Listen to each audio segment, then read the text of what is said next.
할렐루야, 사랑하는 갈릴리 성도 여러분 반갑습니다. 오늘 하루도 주님 안에서 평안하셨습니까? 오늘은 고난주간 첫째 날입니다. 그래서 그런가 제 마음이 여러 가지로 참 무겁습니다. 여러분은 어떠십니까?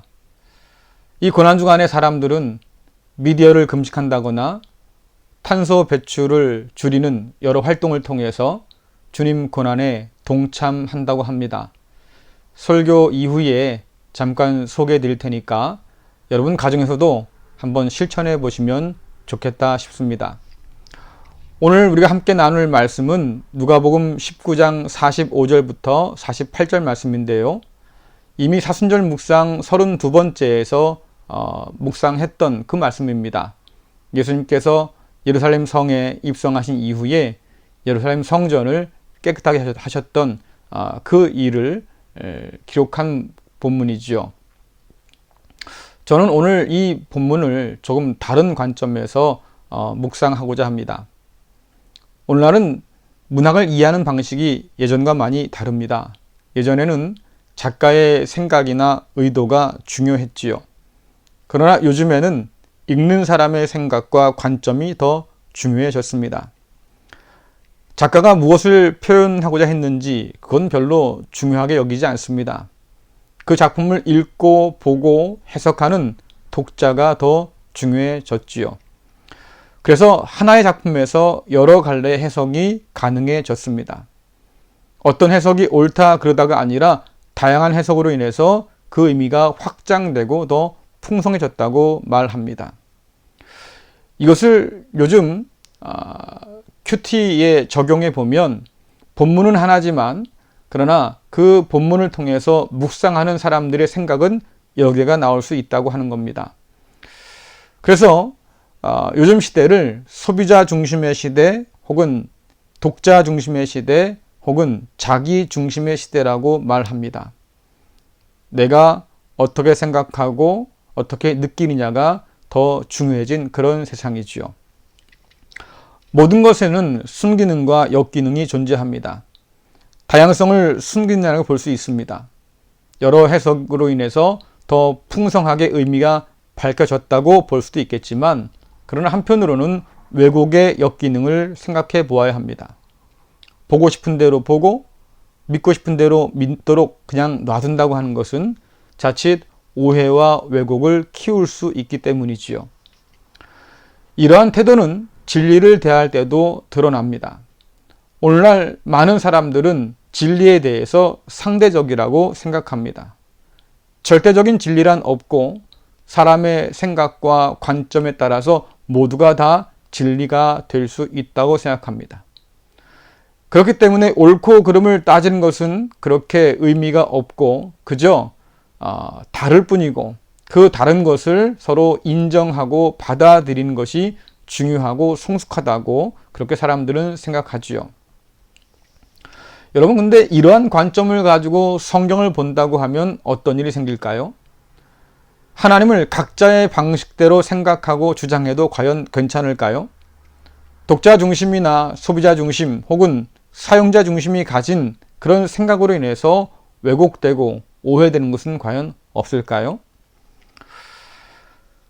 예수님에 대한 대중적인 생각들을 살펴봅시다. 사람들의 생각 속에 예수님은 부드러운 매력을 가진 미소년으로 그려질 때가 많습니다. 혹은 얌전하고 조용한 마치 샌님으로 이해하는 사람도 있습니다.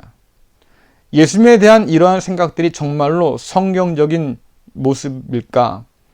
부드럽게 만들기 위해서 거친 것을 골라내거나 생략된 것은 아닐까? 우리가 걸러낸 많은 것들을 되찾아서 다시 생각해 본다고 하면 오늘 우리가 생각하는 예수님과 전혀 다른 그런 예수님을 보게 되지 않을까? 이런 생각을 한번 해봅니다. 어제 우리는 주일 말씀을 통해서 예루살렘에 입성하신 주님을 살펴보았지요. 예루살렘 주민들과 예수님을 따르던 사람 모두 자기 입장에서 예수님을 보았기 때문에 예수님을 크게 오해했습니다. 오늘 말씀은 예수님에 대한 우리의 편견을 깨트리는 아주 대표적인 말씀이라고 생각할 수 있습니다. 예루살렘에 입성하신 주님께서 제일 먼저 찾은 곳은 예루살렘 성전이었습니다. 주님께서 예루살렘 보고 통곡하셨을 때 그 통곡의 중심에는 타락한 예루살렘 성전이 있었습니다. 당시 제사장들은 성전을 사유물로 여겼습니다. 이방인들이 찾아와 예배할 수 있던 이방인의 뜰을 폐쇄하고 성전이 지정한 제물을 비싸게 파는 그런 시장으로 만들어 버렸습니다. 뒤로는 제물을 파는 장사꾼으로부터 일정한 금액을 상납받아서 자기 배를 불렸지요. 성전은 만민이 기도하는 집이 아니라 강도의 소굴이 되었습니다. 하나님께서 기대하시고 찾던 의의 열매를 맺지 못했지요. 주님께서는 채찍을 들고 성전에 들어가서 장사꾼들의 좌판을 뒤엎고 짐승들과 장사꾼들을 내몰았습니다. 주님의 이 서슬퍼런 행동에 제사장들과 장사꾼들 또 성전을 지키는 경비병도 감히 대항할 수 없었습니다. 주님께서는 제사장들과 또한 바리새인들의 타락을 꾸짖고 위선을 폭로했습니다. 죄에 대해서 서리빨처럼 책망하셨습니다. 날카로운 논쟁을 통해서 도전자들의 입을 막아버렸습니다. 여러분들, 이러한 모든 것이 십자가에 달리기 전 예수님의 모습입니다. 우리가 생각했던 모습과 좀 다르지 않습니까?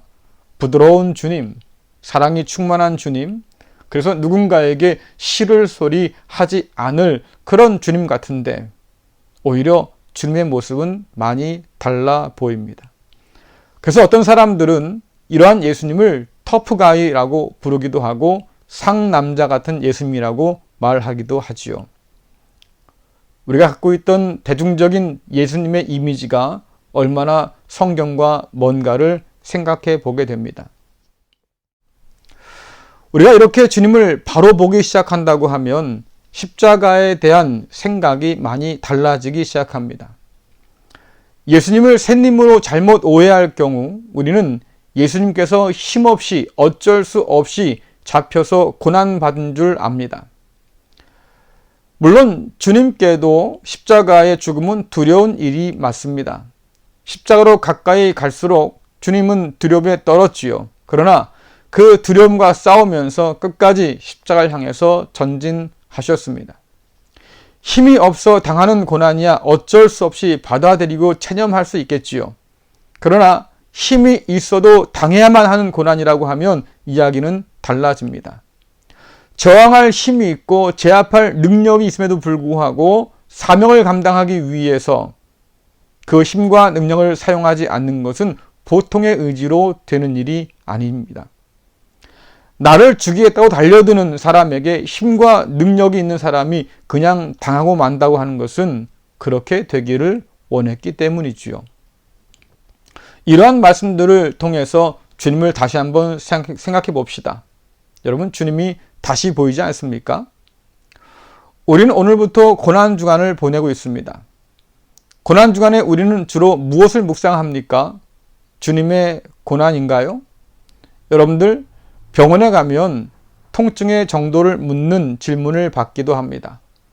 의사가 말하지요. 1에서 10까지 있다고 하면 지금 당신의 그 통증은 얼만큼 됩니까? 주님의 고난을 묵상할 때 우리가 흔히 저지르는 그런 잘못들입니다. 십자가의 크기와 무게를 묵상하거나 손과 발에 박힌 못의 길이를 생각해 보거나 옆구리에 찔린 창짝으로 쏟아진 그런 피의 양이 얼마나 될까? 사람들은 이런 것에 관심 갖기도 합니다.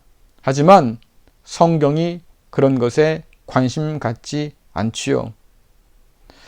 주님께서 터프한 분이셨고 힘과 능력이 크신 분이라고 생각하면 우리 질문이 달라지기 시작합니다. 힘과 능력이 없는 분이 아닌데 왜 그 고난과 고통을 감당해야 했을까? 거부하고 저항하며 제압할 수도 있었는데 왜 기어이 잡히셔야 했을까? 고난을 묵상하면 고통의 크기를 묻겠지만 주님을 묵상하면 고난의 의미를 묻게 됩니다. 주님께서 잡히실 때 베드로는 주님을 지키고자 칼을 뽑아 들었습니다. 그러나 주님께서는 베드로를 만류하시면서 지금이라도 내가 아버지께 구하면 12군단도 더 되는 천사들을 보내줄 것이라고 말씀하셨습니다. 그러나 그러지 않은 이유가 무엇입니까? 지금은 하나님께서 말씀하신 대로 그 뜻이 이루어질 때이기 때문입니다. 주님은 거들먹거리는 빌라도 앞에서 말씀하시죠. 아버지의 뜻을 위해서 지금 잡혀준 것이라고 말입니다. 사랑하는 성도 여러분, 새님 같은 예수님은 없습니다. 주님은 연약한 분이 아니십니다. 힘이 없어서 고난을 당한 것도 아니지요. 우리를 향한 하나님의 뜻을 이루시기 위해서 십자가를 향해서 중단 없이 나아가셔서 그 모든 고난을 기꺼이 감당하신 주님입니다. 이번 고난 주간을 통해서 주님의 크신 사랑을 다시 마음 깊이 새기는 우리 갈릴리 성도 될 수 있기를 간절히 축원합니다. 기도하겠습니다. 은혜로우신 하나님 아버지 감사합니다. 연약한 저희들을 불쌍히 여겨주셔서 그 아들을 보내시고 십자가에 내어 놓으신 그 모든 것들을 기억하는 고난주간입니다. 은혜로우신 하나님 아버지, 이날에 주님의 고난의 크기를 묵상하는 것이 아니라 우리를 위해서 그 크신 고난을 감당하신 주님의 사랑, 또 아버지의 사랑을 깊이 마음에 되새기고 묵상토록 인도하여 주옵소서. 이 고난주간을 보내면서 더욱더 주님 닮은 낮은 마음으로 살도록 인도하여 주시고, 특별히 어려움 가운데 있는 많은 이들을 위한 중보를 잊지 않는 그런 믿음의 성도로 살아갈 수 있도록 도와주옵소서. 예수님의 이름으로 기도드리옵나이다. 아멘. 네, 이후에 기도 제목들을 제가 올려놓을 겁니다. 여러분들 계속해서 기도하시면서 이 시간들을 보내면 좋겠습니다. 감사합니다.